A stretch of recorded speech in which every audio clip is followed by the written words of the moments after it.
Alors, vidéo autour de la dérivation. Comme je l'ai appelé dans la vidéo précédente, règles du jeu.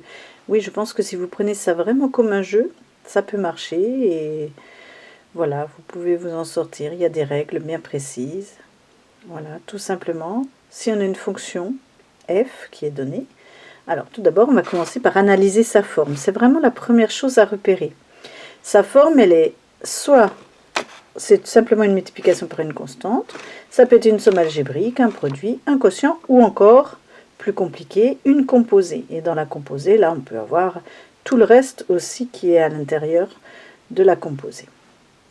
Donc, si c'est une fonction qui a la forme constante, k, multipliée par u de x, sa dérivée, eh bien, on l'a déjà dit plusieurs fois lors des vidéos précédentes, le k reste, donc k multiplié, et il suffit juste de dériver u de x, tout simplement.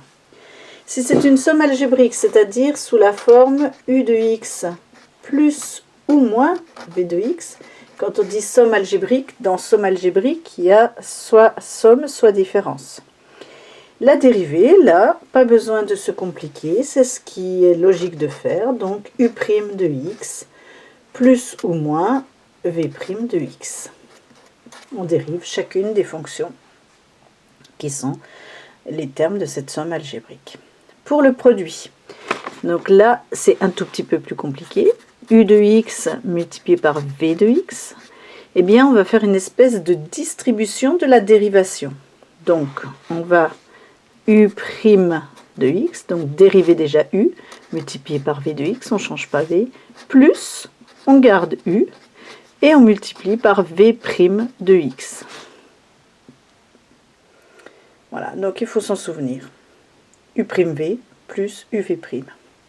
Quant au quotient, u de x sur v de x, ça va fonctionner un petit peu de la même façon que le produit, mais cette fois-ci, on va faire une différence. u' de x, v de x, moins u de x, v' de x. Donc ici, un moins à la place du plus ici pour le produit. Et on va garder le quotient sous la forme, donc cette différence, u'v moins uv' divisé par v carré de x. Si toutefois on est en train d'analyser le signe de la dérivée, eh bien surtout ne pas développer le carré, sauf si on peut factoriser avec le numérateur. Parce que lorsqu'on va étudier le signe, le carré sera déjà positif, donc il ne nous restera plus qu'à étudier seulement le signe du numérateur. Si c'est une composée, qu'est-ce que j'appelle une composée? C'est-à-dire que c'est une fonction d'une fonction, éventuellement même une fonction d'une fonction d'une fonction, etc. On peut avoir plusieurs composés. Donc si notre fonction f s'écrit g de u de x,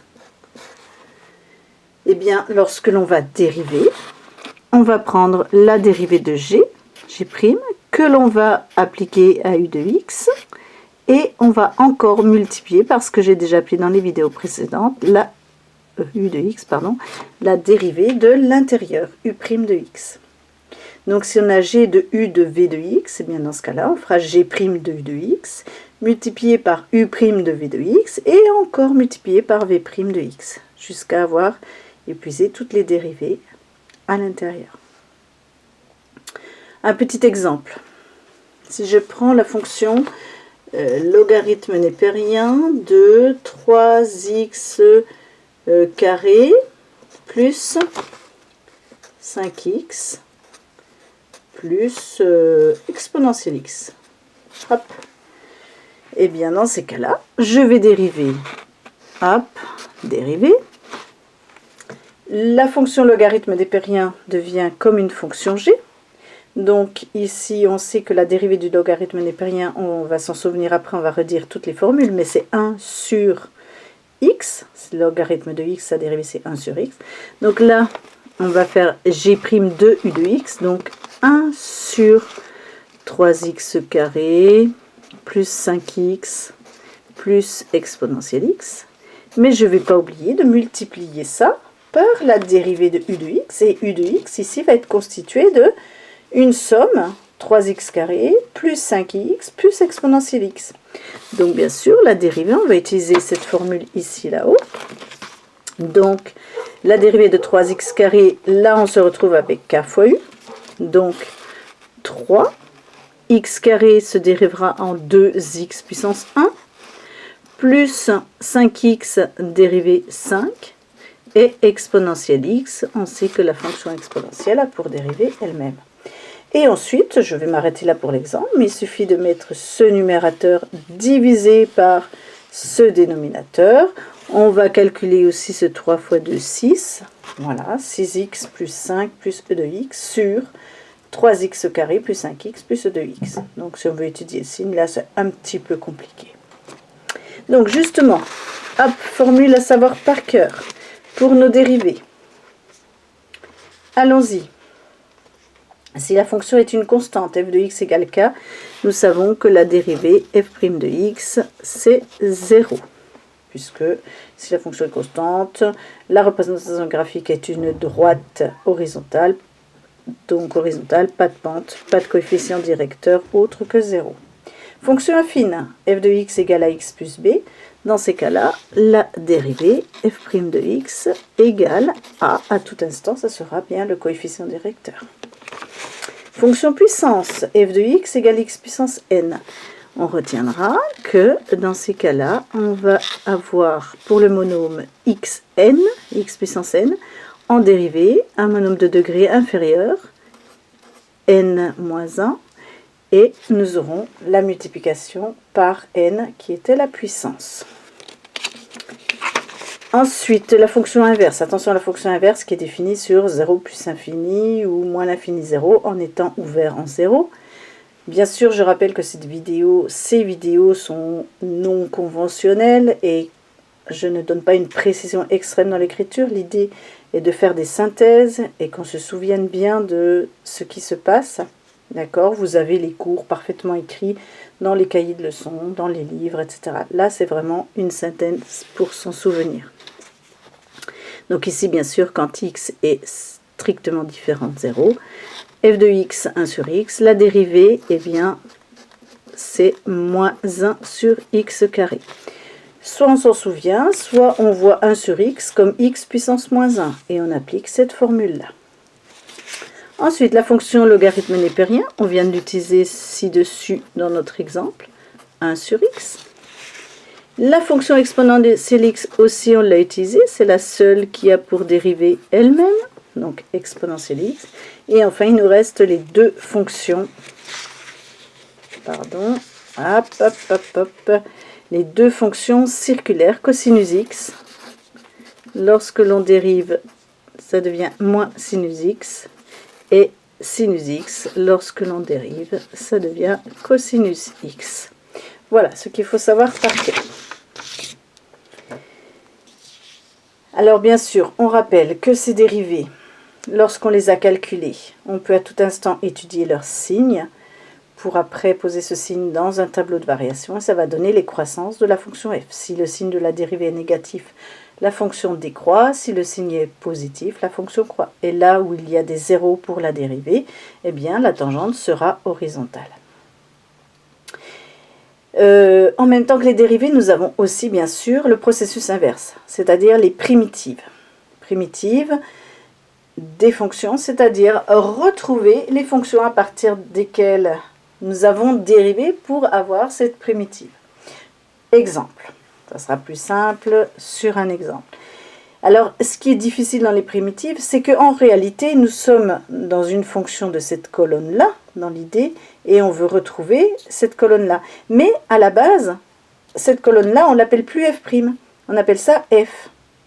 Donc, par exemple, si je vous dis que f de x égale 1 sur x plus x puissance 7 moins sinus x, et je vous demande une primitive ou les primitives de f de x, ou encore on peut préciser la primitive qui prend telle valeur en telle valeur, d'accord, ça c'est autre chose, eh bien il faut retrouver, en général on l'appelle grand f de x, retrouver la fonction grand f, telle que quand je vais faire grand f prime, eh bien je vais retomber sur petit f. Donc, quelle est la fonction? Donc là, on voit qu'on a à nouveau une somme. On procède de la même façon. Hein, on regarde quelle est la forme. Ici, j'ai une somme. Donc il faut que je retrouve les 3 membres ici en primitive. Donc 1 sur x, eh bien la primitive de 1 sur x, si on va regarder ici, hop, c'est ln de x. Parce que si je redérive ln de x, je retombe sur 1 sur x. Ensuite, x puissance 7. Alors attention, nous sommes ici avec quelque chose x puissance n-1. Donc ça veut dire que quand j'ai dérivé, avant de dériver, j'étais avec une puissance supérieure. Donc j'étais avec du x puissance 8. Mais si je dérive x puissance 8, j'aurai 8 x puissance 7. Or là, je n'ai pas de 8. Donc ça veut dire que je vais ici diviser par 8. Comme ça, quand je vais diviser x puissance 8 sur 8, j'aurai 8x puissance 7 sur 8 et je pourrai barrer les deux 8. On dit qu'on équilibre. Et moins sinus x, hop, moins sinus x, je le retrouve ici, donc primitive cosinus x. Alors ça, c'est une primitive. Moi, j'ai mis les primitives en mettant un S à primitive. Donc, je peux bien sûr rajouter au bout une certaine constante C, C étant une constante réelle, parce que je sais que quand je vais dériver la constante C, comme la constante K ici, eh bien, j'obtiendrai 0 en dérivée. Voilà comment on trouve une primitive. Et bien sûr, après, on pourrait imposer une condition. Je pourrais dire f de 0, non pas f de 0 ici parce que j'ai ln de x et que au départ on n'avait pas 0 dans l'ensemble des définitions, grand f d'un certain nombre, autre que 0, et d'ailleurs strictement positif puisque j'ai ln de x, égale, et on donne une valeur, et donc on remplacerait et on trouverait le grand C pour que ça fasse exactement cette valeur. Donc on peut soit trouver une primitive sans le C, les primitives avec le C et la primitive qui donne telle valeur en telle valeur. Voilà, donc autour de la dérivation, tout ce qu'on peut rappeler, et ça se termine bien sûr sur l'opération, on va dire un petit peu réciproque, enfin pas tout à fait réciproque parce qu'avec cette constante C, qui sera le fait de trouver des primitives.